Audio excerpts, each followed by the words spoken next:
Comme la dernière fois, on va mesurer chaque couloir en fonction de votre distance à parcourir. Donc je mets un plot jaune, un plot rouge et je vous attribuerai une distance chacun. Je suis cardiologue, je suis médecin du sport, je travaille au CHU de Rennes et ça fait 40 ans que je me bats contre l'inactivité physique et la sédentarité.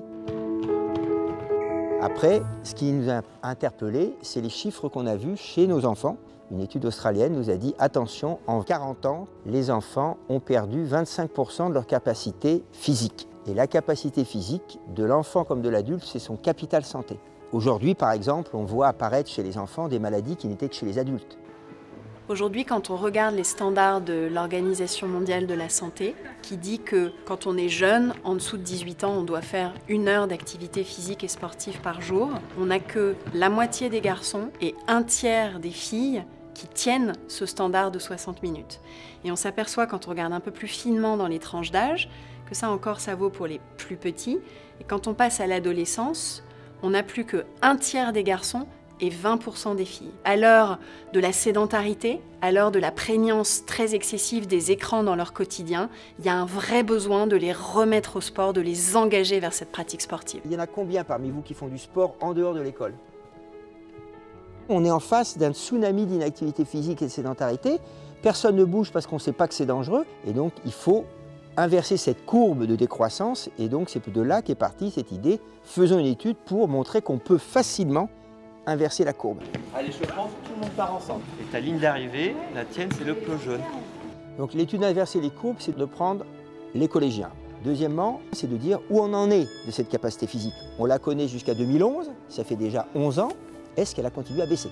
On a voulu le faire au niveau national en tenant compte des diversités selon les régions qu'il peut y avoir. Étant breton, on est parti avec la Bretagne comme académie. On y a associé l'académie de Rhône-Alpes-Auvergne et puis l'académie des Hauts-de-France et qu'on parte sur la base de 9 à 10 000 collégiens.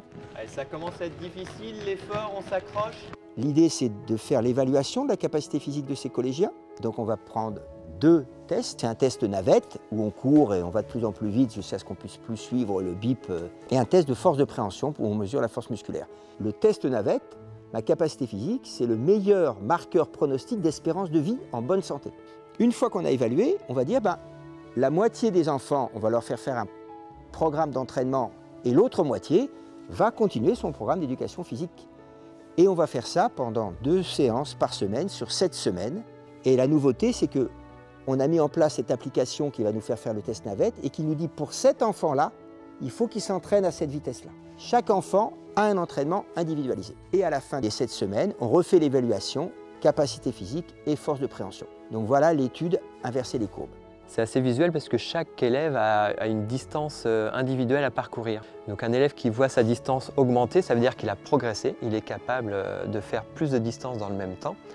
Donc là, aux yeux des élèves, c'est très motivant de voir ces progrès d'une séance sur l'autre. Sur notre académie, on a eu vraiment une forte adhésion. Plus de 130 enseignants ont répondu volontaires, 122 exactement ont réalisé ces relevés de données avec leurs élèves. La Fondation Matmut Paul Bento s'est intéressée à cette étude pour 3 raisons.